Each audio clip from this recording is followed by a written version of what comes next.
Voici Yann Diomande, et il est le nouveau Galactico du Real Madrid. Un slalom au milieu de 3 défenseurs, et hop, il se crée de l'espace tout seul. Encore Yann Diomande. C'est complètement hors norme. À seulement 19 ans, le Real Madrid mise sur du potentiel. Les gens vont regarder le montant du transfert et dire que c'est de l'argent complètement fou pour un joueur qui n'a fait qu'une seule bonne saison. Mais la vérité, c'est qu'il a toutes les qualités pour devenir le meilleur ailier du monde. Il est excellent dans le 1 contre 1. Très peu de joueurs en Europe ont réussi plus de dribbles que lui la saison dernière. En fait, dans les 5 grands championnats, seul le Barcelonais Lamine Yamal a fait mieux que lui. Mais Diomande ne se contente pas d'être rapide, il est imprévisible avec le ballon. Il enchaîne les changements de direction et les feintes de corps pour envoyer les défenseurs dans le mauvais sens. Un instant, on croit qu'il va porter le ballon sur l'extérieur et la seconde d'après, il revient déjà vers l'intérieur avant que le latéral ne puisse réagir. Si un défenseur lui laisse le couloir extérieur, il accélère et s'entrebat dans la surface. S'il essaie de fermer cet angle, Diomande rentre sur son pied gauche plus fort pour frapper ou glisser une passe millimétrée à un coéquipier lancé. Cette imprévisibilité, ça ne s'entraîne pas vraiment. On l'a ou on ne l'a pas. Un défenseur ne peut pas simplement l'orienter d'un côté parce qu'il est capable de faire mal des deux côtés. Mais ce qui est encore plus fou, c'est que ce garçon jouait dans un championnat universitaire en Floride il y a à peine 3 ans. Comment est-il arrivé au Real Madrid aussi vite? Autre chose qui distingue Diomande, ce n'est pas un ailier qui reste collé à la ligne de touche pendant 90 minutes. Il sait rester large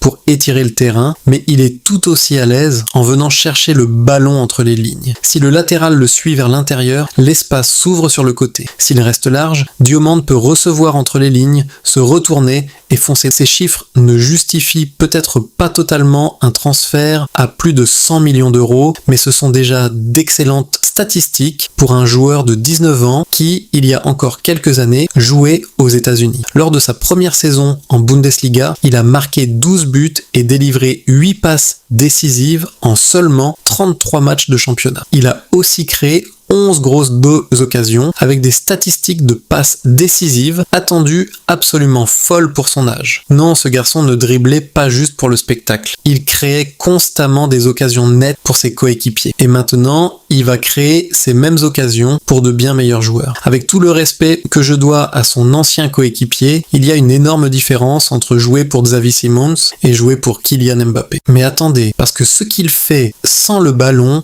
est encore plus impressionnant que ce qu'il fait avec. La plupart des attaquants aussi doués que lui, balle au pied, voudraient souffler un peu pendant les tâches défensives. Diomande, lui, n'est pas comme ça du tout. Il presse constamment, il se bat pour les ballons perdus. Oui, je sais, se battre pour les ballons perdus. Ça sonne bizarre pour un ailier aussi technique. Mais vous voyez ce que je veux dire. Lors de la saison 2025 à 2026 de Bundesliga, il a disputé plus de duels que n'importe quel autre joueur du championnat. Preuve de son implication dans toutes les phases du jeu, il n'hésite pas à sprinter dans son propre camp pour aider son latéral. Et dès que son équipe perd le ballon, il est l'un des premiers à repartir au pressing. Pour José Mourinho, c'est le rêve absolu. Ce genre d'engagement n'a pas de prix, surtout quand la plus grosse critique adressée aux attaquants du Real Madrid ces dernières saisons, c'est justement leur manque de travail défensif. Tout au long de la saison 2025 à 2026, Diomande a enchaîné les performances marquantes. Il a signé son premier triplé en professionnel lors d'une correction 6-0 face à l'Eintracht Francfort. Comme il n'avait que 19 ans, il est devenu le deuxième plus jeune joueur de l'histoire de la Bundesliga à réaliser un triplé. Chaque but mettait en valeur une facette différente de son jeu, mais tous venaient de la même force. Des appels parfaitement chronométrés dans le dos d'une défense haute et une finition clinique. Quand Leipzig a rejoué contre Francfort plus tard dans la saison, Diomande a de nouveau été extraordinaire. Un but, des dribbles à répétition, des duels gagnés les uns après les autres. Face à l'Union Berlin, il a montré une autre facette de son jeu. Au lieu d'être le finisseur, il est devenu le créateur. Une passe décisive, plusieurs occasions créées et un rôle moteur dans l'animation offensive de Leipzig grâce à des passes intelligentes et un sens du placement remarquable. Et si je vous disais que ce niveau, il l'a confirmé devant le monde entier lors d'une Coupe du Monde. La forme impressionnante de Diomande s'est prolongée jusqu'à la Coupe du Monde 2026. Pour ses débuts en tournoi avec la Côte d'Ivoire, d'Ivoire, Diomande est devenu le plus jeune joueur de l'histoire du pays à disputer une Coupe du Monde. Il a marqué l'occasion avec une performance d'homme du match contre l'Équateur en martyrisant les défenseurs sur le côté droit dans une victoire 1-0 essentielle. Il a enchaîné avec une passe décisive contre le Curaçao qui a aidé la Côte d'Ivoire à se qualifier pour les huitièmes de finale, devenant au passage le plus jeune Ivoirien à délivrer une passe décisive en Coupe du Monde. Même lors de la défaite face à la Norvège, Diomande a posé énormément de problèmes à la défense adverse pendant tout le match. Pour un joueur qui n'est encore qu'un adolescent, c'était une démonstration incroyable de son potentiel. Parce qu'il faut se rappeler, il n'y a pas si longtemps, ce garçon jouait en académie, en Floride.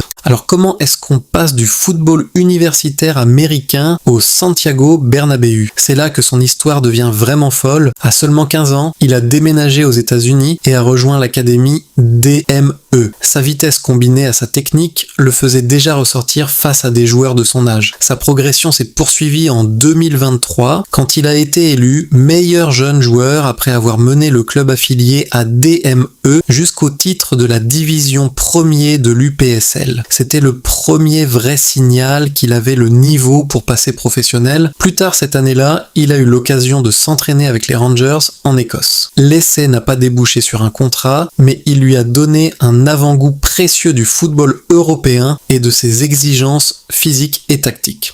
Le vrai tournant est arrivé quand le club espagnol de Leganés l'a signé fin 2024. Il a officiellement rejoint le club en janvier 2025, d'abord affecté à l'équipe réserve. Mais il n'y est pas resté longtemps. Après avoir impressionné le staff à l'entraînement, il a rapidement été promu dans le groupe professionnel. Ses débuts en Liga n'auraient pas pu être plus symbolique. En mars 2025, il foule la pelouse du Santiago Bernabéu face au Real Madrid pour sa toute première apparition dans l'élite espagnole. Un peu plus d'un mois plus tard, il inscrit son premier but professionnel lors d'une victoire 3-2 contre l'Espagnol. À la fin de la saison, Diomande avait disputé 10 matchs de Liga, marqué 2 buts et délivré une passe décisive malgré un temps de jeu limité. Mais surtout, il paraissait déjà totalement à l'aise face à des défenseurs expérimentés. Sa confiance, son dribble sans peur et son explosivité ont immédiatement attiré l'attention des recruteurs de toute l'Europe. Le Ghanéen venait de découvrir une pépite. Et là, tout s'accélère. Seulement 6 mois après son arrivée à Leganés, le RB Leipzig décide d'activer sa clause libératoire de 20 millions d'euros et l'emmène en Allemagne pour 5 ans à l'été 2025. Il marque dès ses débuts en Coupe d'Allemagne un avant-goût de ce qui allait suivre. Quelques mois plus tard, il ouvre son compteur en Bundesliga face à Augsbourg avant de se révéler au reste de l'Europe avec ce fameux triplé contre l'Eintracht Francfort. À partir de là, plus aucun regard en arrière. À la fin de la saison, il termine avec 12 buts et 8 passes décisives en 33 matchs de championnat. Et 13 buts et 10 passes décisives, toutes compétitions confondues, jouant un rôle central dans la 3e place de Leipzig et sa qualification en Ligue des Champions. Il est élu meilleur jeune joueur de la saison en Bundesliga, remporte le trophée du meilleur espoir décerné par les journalistes allemands, est nommé joueur du mois d'avril 2026 et récolte même 2 fois le titre de meilleur espoir du mois. Pour un joueur qui n'avait fait ses débuts professionnels qu'un an plus tôt, c'était une ascension complètement folle. Et maintenant, il est le nouveau Galactico du Real Madrid. Mais la bataille pour le signer a été un vrai feuilleton. Liverpool a presque été le premier club à passer à l'offensive. Avec une offre de 90 millions d'euros, plus 10 millions de bonus, Leipzig a refusé net. Le club allemand l'évaluait autour de 120 millions. Ensuite, le PSG est entré dans la course, comme s'il n'avait pas déjà les meilleurs ailiers du monde. Les Parisiens ont mené des discussions poussées avec l'entourage de Diomande et auraient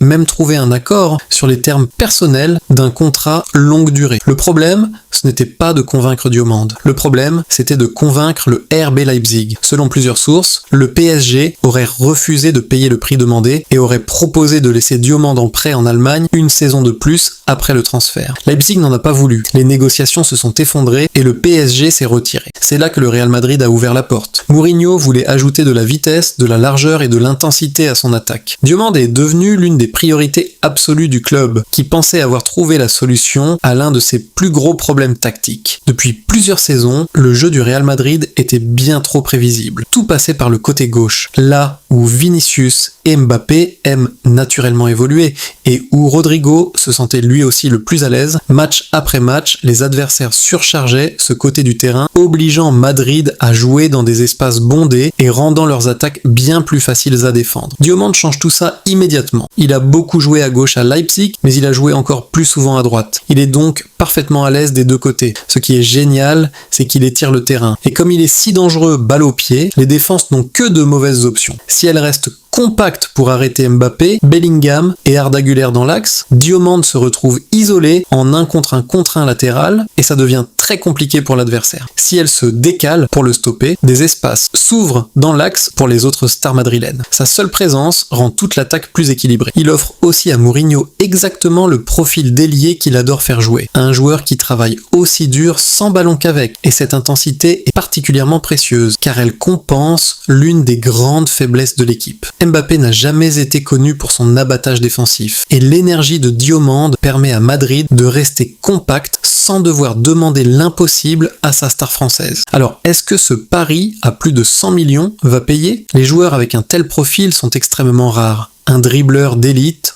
en 1 contre 1 avec un volume de travail que peu d'attaquants peuvent égaler. Et il n'en est qu'au début. C'est pour ça que le Real Madrid mise sur le potentiel. Le club paie pour le joueur qu'il pense qu'il deviendra dans 5 ou 10 ans. La seule question c'est de savoir si le Real Madrid aura la patience de laisser un joueur brut se développer. À Madrid, gagner est le strict minimum. Et après 2 saisons sans trophée, les supporters sont impatients. Ils ne veulent pas voir un ailier à 100 millions utiliser le Real Madrid comme terrain d'apprentissage. Ils veulent des résultats immédiats. Si Diomande ne performe pas rapidement, les critiques vont vite arriver. L'autre grande inconnue, c'est sa capacité à casser les blocs bas. Il est un dribbleur fantastique, mais l'espace qu'on trouve en Liga n'a rien à voir avec celui de la Bundesliga. La manière dont les équipes se positionnent face au Real Madrid n'a rien à voir avec la façon dont les équipes de Bundesliga défendaient face à Leipzig. On espère qu'il s'adaptera tout de suite, mais ça pourrait bien prendre un peu de temps. Rappelez-vous les premiers mois de Mbappé au Real. La bonne nouvelle, c'est que Diomande est un joueur qui n'a fait que grimper. Messieurs, dames, nous sommes maintenant sur la page des transferts de Real Madrid pour cette année.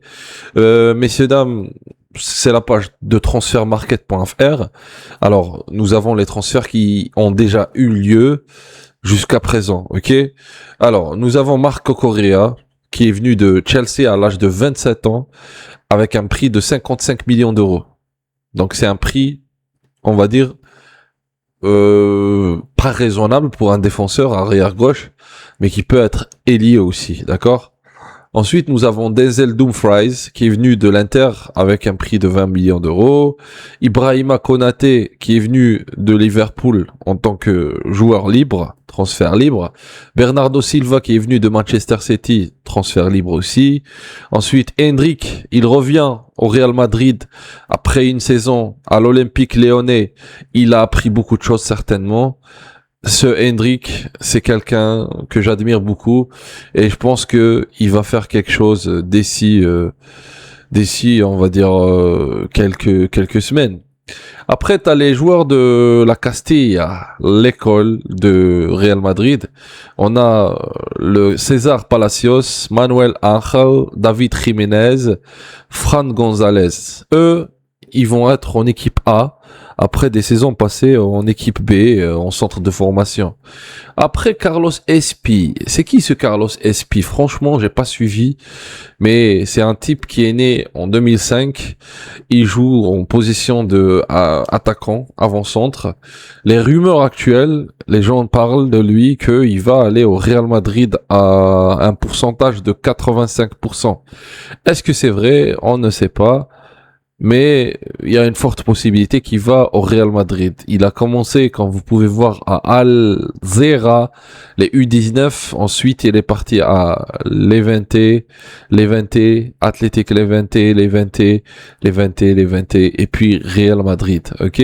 Alors le Carlos Espi, je ne le connais pas. Je sais pas c'est quoi ses capacités, mais on va vérifier ça ensemble.